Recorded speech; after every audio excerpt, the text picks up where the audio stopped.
The massive doors of the detention facility slid open with a heavy metallic groan.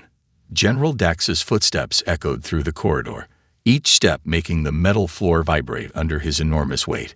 His green-scaled skin gleamed under the harsh white lights, and the metals on his chest clinked together as he walked. Behind him, a group of nervous officers struggled to keep up with his long strides. "Show me the new prisoners," he commanded, his deep voice bouncing off the walls. "I want to see what sorry specimens our patrols caught this time." The detention facility sat on planet Crucible, a world famous for its crushing gravity and thick atmosphere. The stellar Dominion had chosen this planet specifically because its harsh conditions weakened most species, making it the perfect place to break the spirit of captured warriors. Officer Reed, a thin alien with blue skin and 4 arms, quickly tapped on his datapad. "Yes, General. We captured 15 warriors from 7 different species during our last raid. They're being held in Block C." General Dax's yellow eyes narrowed as they approached the holding cells. Through the energy barriers, he could see the prisoners. Most were impressive specimens. There was a rock-skinned warrior from the granite plains of Tekar, 3 scaled fighters from the warrior clans of the Midnight Nebula, and even a rare crystal being from the Diamond Worlds. The general walked slowly past each cell, studying the prisoners. Some glared back at him defiantly, while others cowered in the corners of their cells. The high gravity of planet Crucible was already affecting them. Even the strongest among them moved slowly, their bodies fighting against the increased weight of their own limbs. "Pathetic," General Dax muttered, watching a muscular prisoner struggle to stand. "They look strong, but none of them have real warrior spirit. Break them quickly and add them to the labor camps." That's when Officer Reed cleared his throat nervously. "There's one more prisoner, General. We're not quite sure what to make of this one." The general followed Officer Reed to the last cell. When he looked inside, he had to stop himself from laughing out loud. The prisoner inside was smaller than all the others, with no obvious defensive features at all. No armor plates, no claws, no extra limbs, just soft-looking pink skin and a simple prison uniform. The prisoner sat quietly in a corner, appearing completely ordinary. "What is this?" General Dax roared with laughter, turning to his officers. "Did someone accidentally capture a maintenance drone's pet? This is the weakest excuse for a warrior I've ever seen." The other officers joined in the laughter, though Officer Reed remained unusually quiet. The prisoner in the cell didn't react to their mockery, just watched them with calm, observant eyes. "Put this one in the lowest security section," General Dax ordered, wiping tears of amusement from his eyes. "It's barely worth the energy to keep the cell barrier running. Probably some civilian who got mixed up in the raid by mistake." As the inspection group turned to leave, Officer Reed glanced at his datapad one last time. His eyes widened slightly as he read the species designation, and his hands began to tremble. But before he could say anything, General Dax was already striding away, still chuckling about the weak prisoner. The being in the cell remained silent, watching them go. Despite the crushing gravity of planet Crucible, its posture remained perfectly straight, and in its eyes there was something that none of the officers had noticed. Not fear, not despair, but patience. The patience of a species that had evolved to outlast every challenge it had ever faced. A species called human. 3 days had passed since the initial inspection, and General Dax couldn't get the strange prisoner out of his mind. Something about the creature's calm demeanor bothered him. Most prisoners showed fear, anger, or despair, but this one showed nothing but quiet observation. "Bring me everything we know about the small one," he ordered Officer Reed during their morning briefing.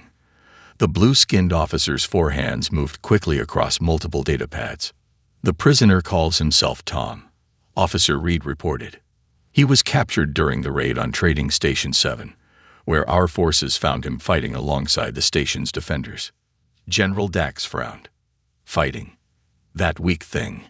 He stood up from his massive command chair, making the floor creak under his weight. "Show me the combat footage." The holographic display flickered to life, showing scenes from the raid. The general's eyes widened as he watched the small prisoner move through the battle. While the other defenders tried to match the Dominion soldiers' strength, Tom used the station's architecture to his advantage.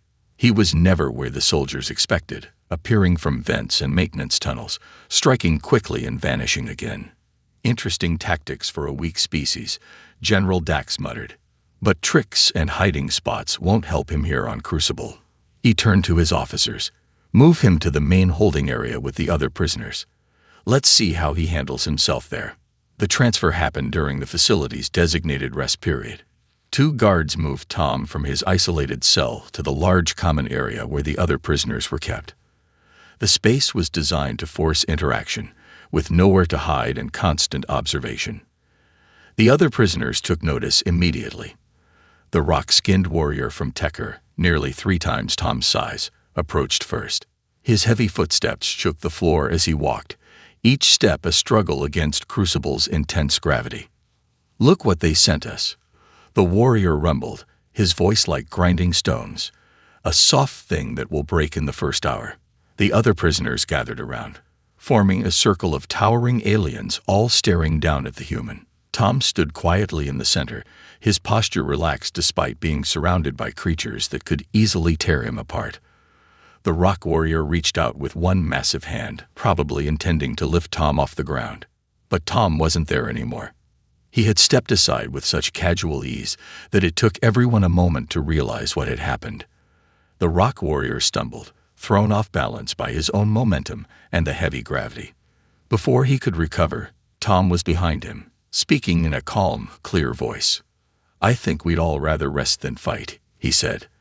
"This gravity is tiring enough without adding unnecessary exercise." The way he said it, not a threat, not a boast, just a simple statement, made several prisoners step back. The rock warrior turned, his crystalline eyes glinting with anger, but also confusion. How had this small creature moved so easily in Crucible's crushing gravity? In the observation room, General Dax watched the scene with growing irritation. "It's just using those same tricks from the station," he growled. "Put him in the work rotation tomorrow. Let's see how well he dodges when he's carrying heavy loads in our gravity." Officer Reed hesitated before speaking. "Sir, there's something about his species designation that you should know." "Enough." General Dax slammed one massive fist on the control panel. "I don't care what species it is. Tomorrow, we'll see what it's really made of. No more tricks, no more games.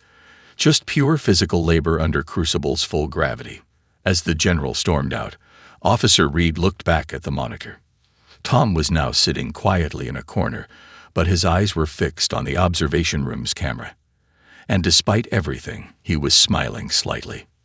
The real test was about to begin. The morning alarm blared through the prison facility, its deep tone vibrating the metal walls. As prisoners lined up for their work assignments, Officer Reed paced nervously in the control room. He had spent the entire night reviewing old military records, and what he found had kept him awake. "General Dax," Reed called out, hurrying down the corridor with all 4 arms clutching data pads. "Sir, please, you need to see this before we start today's work rotation." The general turned slowly, his massive frame blocking the corridor's light. "What is it now, Reed?" "More concerns about your favorite little prisoner." "Sir, I've confirmed the species designation." Reed's voice shook slightly. "The prisoner. He's a human." For a moment, the general's face showed no reaction. Then he burst out laughing, the sound echoing through the hallway. "A human. Those legendary creatures that make young officers check under their bunks at night." He shook his head, still chuckling. "Don't tell me you believe those old stories." But Reed persisted, holding up one of his data pads. "Sir, please look at these records. 3 decades ago, a human prisoner in the Rigel detention facility survived conditions that killed 6 other species. Before that, on Mining Colony 9, a single human worker outlasted an entire crew of enhanced laborers. And there's more." "Enough." General Dax snatched the data pad and tossed it aside. "I don't need stories and legends. I need workers who can handle Crucible's gravity. Now, let's see how your precious human does with real work." In the prison yard, Tom stood with the other prisoners as guard drones assigned their tasks. The morning sun beat down mercilessly, its heat amplified by Crucible's dense atmosphere. Even standing still was an effort in the crushing gravity. The rock warrior from yesterday watched Tom with wary eyes. "You moved well last night, soft one," he rumbled. "But tricks won't help you carry heavy loads." Tom just nodded politely. "We'll see how the day goes." A guard drone hovered over to their group. "Section 12 needs clearing. Transport all debris to the processing center." The drone projected a map showing a field of broken machinery and metal scraps, each piece weighing significantly more than usual in Crucible's gravity. As the prisoners spread out to begin work, Officer Reed watched from the observation tower. His top hands gripped the railing while his lower ones fidgeted with another datapad. "General, there's one more thing you should know about humans." "What now?" General Dax asked, irritation clear in his voice. "Their home planet. It's mostly covered in water, but they evolved as persistence hunters on the dry parts. They would chase prey until it collapsed from exhaustion. Their bodies," Reed swallowed hard, "their bodies are optimized for endurance, not immediate strength." The general waved dismissively. "Wonderful. So our little human is good at walking. That won't help much with." He stopped mid-sentence, staring at the yard below. While other prisoners struggled to drag or carry single pieces of debris, Tom had developed a system. He'd move smaller pieces first, creating a path through the field. Now he was using leverage and carefully planned movements to roll larger pieces along this path, conserving energy while maintaining a steady pace. "It's not just about walking, sir," Reed said quietly. "They can regulate their body temperature better than almost any species we know. They heal quickly from muscle strain. And most importantly," he looked down at his datapad again, "they get stronger when faced with harsh conditions. Their bodies adapt." General Dax's expression darkened as he watched Tom continue his methodical work. The human hadn't stopped once, hadn't even slowed down, while other prisoners were already taking rest breaks. "Well then," the general said, his voice low and dangerous, "let's see just how much this human can adapt. Double his workload." But as the guards moved to adjust the assignments, Tom looked up at the observation tower and gave a small nod, as if he'd been expecting this all along. The afternoon sun hung like a burning stone in Crucible's thick atmosphere. 3 days had passed since Tom's workload had been doubled, and General Dax's frustration had grown with each report. Not only had the human maintained his pace, but he seemed to be moving more easily now, as if he was getting used to the crushing gravity. "This ends today," General Dax announced to his officers. "Prepare the gauntlet." Officer Reed's blue skin turned a pale shade of gray. "The gauntlet?" "Sir, we haven't used that since the incident with the Crystal Warriors. 3 of them died. Then we'll finally see what breaks this human." The general's yellow eyes gleamed. "Bring all prisoners to the arena. They should witness this." The gauntlet was a massive obstacle course designed to test the limits of any species. Under Crucible's heavy gravity, every challenge became nearly impossible. Metal poles that needed climbing felt like magnetic columns pulling you down. Gaps that needed jumping seemed to yawn like endless chasms. Even the strongest prisoners avoided looking at it. Tom stood calmly as guards explained the rules. Complete the course or face severe punishment. No time limit, but no rest breaks either. The other prisoners watched from behind energy barriers, the rock warrior shaking his crystalline head sadly.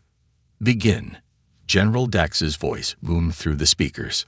Tom approached the first obstacle, a series of high walls that needed climbing. Other prisoners had tried using brute strength here and failed, but Tom studied the walls for a moment, then began moving in an efficient pattern, using minimum force, letting momentum help where possible. He wasn't fast, but he was steady. "Interesting technique," one of the officers muttered, "but wait until he reaches the hanging bars." The hanging bars were simple in theory. Cross a gap by swinging from bar to bar. But in Crucible's gravity, each bar threatened to tear arms from sockets. Previous prisoners had fallen here, their muscles giving out. They watched Tom approach, expecting the same. But Tom did something different. Between each swing, he paused briefly, shaking out his arms, letting his muscles recover. The breaks were short, just a few seconds, but they made a difference. He kept moving, bar after bar, while sweat poured down his face. "Impossible," General Dax growled. "No one maintains this kind of endurance. Activate the heat units." The arena's temperature began to rise. Most species would struggle now, their bodies unable to cope with both the gravity and the heat. But Tom's body was doing something they didn't expect. It was sweating more, using the moisture to cool itself. "Sir," Reed reported, checking his instruments, "his body temperature is remaining stable. Humans, they evolved this cooling system. They can maintain it for hours." The general slammed his fist on the control panel. "Then flood the lower sections. Let's see how well he handles the weight of water in this gravity." Water began filling the final part of the course. Under Crucible's pull, it was like trying to move through liquid metal. Previous prisoners had needed rescue here, their strength totally drained. They watched Tom wade into the water. And then they saw something extraordinary. Tom wasn't fighting the water's weight directly. He was moving with it, using small, efficient movements, keeping his head above water while letting his body find the path of least resistance. "Sir," Reed's voice was barely a whisper now. "The records mention that humans evolved from plains hunters. But before that they were adapted for moving through water. Their bodies remember." In the arena below, Tom continued his steady progress. He wasn't breaking any speed records. He wasn't showing any amazing feats of strength. He was simply continuing, enduring, moving forward step by step, while species far stronger had given up. And on his face was the same expression he'd worn since the beginning. Not determination, not anger, not even pride. Just the patient look of a being whose entire evolutionary history had prepared it for exactly this kind of challenge. General Dax stood in the medical bay, staring at the screens displaying Tom's vital signs. It had been 2 hours since the human had completed the gauntlet, and what the monitors showed made no sense. Instead of showing exhaustion or damage, Tom's body was already recovering, adapting, growing stronger. "Explain this," the general demanded, pointing at the readings. "No species recovers this quickly." The facility's chief medical officer, Dr. Vix, adjusted her optical enhancers. Her tentacles moved across multiple screens as she analyzed the data. "It's fascinating, sir. The human's muscle fibers are actually rebuilding themselves stronger than before. They're adapting to Crucible's gravity." "That's impossible," General Dax growled. "The gravity here cripples most species. Look at this historical data," Dr. Vix continued, bringing up new images. "Humans evolved on a planet where they had to adapt constantly. They lived in deserts, frozen wastelands, dense jungles, and high mountains. Their bodies learned to adjust to any environment." In the recovery chamber, Tom was already sitting up, doing simple stretching exercises. Through the observation window, the other prisoners watched with a mixture of fear and respect. The rock warrior had pressed one crystalline hand against the glass, his expression unreadable. "There's more," Officer Reed added, entering the medical bay with a stack of data pads. "I found records of human physical achievements. They have something called ultramarathons, where they run for days without stopping. They have survival experts who live in the most extreme conditions. Some can hold their breath underwater for incredible lengths of time." General Dax's scales darkened with anger. "So they're good at suffering. That doesn't make them strong." "Sir," Dr. Vix interrupted, her tentacles trembling with excitement, "you don't understand. The human isn't just enduring these conditions, he's thriving in them. Look at these muscle density readings. The heavy gravity isn't breaking him down, it's making him stronger. In a few more days, he might be better adapted to Crucible than our own guards." The medical bay's screen showed more data. Enhanced bone density, improved oxygen efficiency, increased muscle fiber count. Tom's body wasn't just recovering, it was rebuilding itself specifically for Crucible's harsh environment. "Impossible," the general whispered, but there was a note of uncertainty in his voice now. "No, logical," Dr. Vix corrected. "Humans didn't evolve to be the strongest, fastest, or most naturally armored species. They evolved to adapt, to endure, to keep going when other species would break. And most importantly," she paused, bringing up one final screen, They evolved to get stronger from adversity. In the recovery chamber, Tom stood up and walked to the window. His movements were smooth now, almost graceful under the crushing gravity. The other prisoners stepped back, finally understanding what they were seeing. This wasn't just about physical strength. This was about a species that had spent millions of years preparing for exactly this kind of challenge. General Dax watched the scene, his military mind finally grasping the implications. A species that couldn't be broken by harsh conditions. A species that grew stronger from every challenge. A species that didn't just survive, but adapted and thrived. "Sir," Officer Reed said quietly, "should we perhaps reconsider our approach to human prisoners?" The general didn't answer. He was watching Tom start a new set of exercises, moving with increasing confidence in Crucible's gravity. And for the first time in his military career, General Dax felt something he hadn't experienced in years. A week had passed since the gauntlet, and the atmosphere in the prison facility had changed completely. The guards watched nervously as Tom moved through his daily tasks, his body now fully adjusted to Crucible's crushing gravity. What had once been a struggle was now almost effortless for him. "He's teaching the others," a guard reported to General Dax, "showing them how to move efficiently, how to conserve energy, how to adapt." The general stood at his observation window, watching the prison yard below. The rock warrior who had once threatened Tom was now following his instructions, learning to work with the gravity rather than against it. Even more surprisingly, it was working. The other prisoners were lasting longer, working better. "Shut it down," General Dax ordered. "Put him in isolation." Officer Reed stepped forward, his four hands clutching his ever-present data pads. "Sir, productivity in the workyard has doubled since he started teaching the others. Even the death rate among new prisoners has dropped to almost zero." "That's exactly the problem." The general spun around, his massive frame trembling with rage. "He's changing everything. The system we built here is improving," Reed finished quietly. "Sir, perhaps we should consider." An alarm cut through their conversation. Red lights flashed throughout the facility as warning sirens blared. General Dax rushed to the monitors, his yellow eyes widening at what he saw.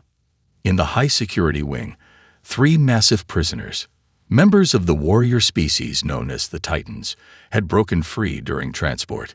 Each stood nearly 4 meters tall, with natural armor and tremendous strength. Even in Crucible's gravity, they were devastating. "All guards to the high-security wing," General Dax roared into the comm system. "Containment protocols." "Sir," Reed interrupted, pointing at another monitor. "Look." Tom had somehow gotten through the workyard's security barriers, not by breaking them, but by finding a maintenance path the guards had forgotten about. He was moving through the facility with purpose, heading straight for the escaped prisoners. "Stop him," General Dax ordered. "He'll be killed." But Tom was already there, facing the 3 escaped Titans. The creatures towered over him, their armored forms making him look tiny in comparison. The guards watched through security cameras, expecting a quick and brutal end. Instead, they saw a demonstration of everything Tom had learned. He moved like water through Crucible's gravity, never trying to match the Titans' strength, but using their own power against them. When they charged, he wasn't there. When they swung, they hit only air. And slowly, methodically, he kept them moving, kept them working against the gravity they hadn't adapted to. "Remarkable," Dr. Vix commented, having hurried to the control room to watch. "He's using their size against them. In this gravity, every movement costs them tremendous energy. But he's barely breathing hard." One by one, the Titans began to slow. Their movements became sluggish, their attacks desperate. Finally, the last one fell to his knees, completely exhausted. Tom had never thrown a single punch. He had simply let Crucible's gravity do the work for him. The entire facility had watched through various monitors and windows. Prisoners, guards, and officers all stood in silence, witnessing something they'd never seen before, a victory through endurance rather than strength. General Dax gripped the edge of his control panel, leaving deep dents in the metal. "How?" he whispered. How did he know exactly what to do? "Because, sir," Reed answered, reading from his data pad. Humans have a saying from their history. They don't have to be the strongest. They don't have to be the fastest. They just have to be the last one standing. In the high security wing, Tom was already helping the guards secure the exhausted Titans, moving with the same calm efficiency he'd shown since his first day on Crucible. But now everyone watched him differently, not as a prisoner, but as something they had never encountered before, a being who turned adversity into advantage. The command center buzzed with tension as General Dax paced back and forth. 2 weeks had passed since the Titan incident, and the reports on his desk told a story he couldn't ignore. Prison productivity was at an all-time high. Injury rates had dropped to near zero. And in every corner of the facility, prisoners and guards alike whispered about the human who had changed everything. Enough, General Dax finally announced. Bring the human to the combat arena. It's time to settle this personally. Officer Reed's 4 hands trembled as he input the commands. Sir, is this wise? The human has already proven. He's proven nothing. The general's roar shook dust from the ceiling. All he's shown is tricks and patience. Now we'll see how he handles real combat. The arena was Crucible's oldest structure, a circular pit where the gravity felt even heavier than usual. The facility's entire population, prisoners and staff alike, gathered to watch. In the center stood General Dax, his massive frame gleaming under the harsh lights, his natural armor catching the glow of the force field above. Tom entered calmly, walking with the easy grace he'd developed over his weeks on Crucible. He looked almost small next to the general, but no one watching thought of him as weak anymore. One final test, General Dax announced, his voice echoing through the arena. Face me in combat. No tricks, no waiting games. Pure combat. Tom nodded once. As you wish, General. Though I should mention, everything you've seen so far, those weren't tricks. That was just preparation. The general charged forward, his huge fist swinging in an arc that would have shattered stone. But Tom wasn't there anymore. He moved like he'd been born in Crucible's gravity, each step precise and measured. Stand still and fight, General Dax bellowed, attacking again and again. But his mighty swings found only empty air, each miss costing him more energy under the crushing gravity. You still don't understand, Tom said, his voice carrying clearly through the arena. Humans don't fight like this because we're weak. We fight like this because it works. Every failed attack tires you more. Every minute in this gravity drains you faster. While he smiled slightly. I've been living in this gravity for weeks now, adapting, growing stronger. The general's movements were slowing, his breathing becoming labored. His natural armor, so useful in normal combat, now weighed him down even more in Crucible's pull. Meanwhile, Tom's movements remained smooth and efficient.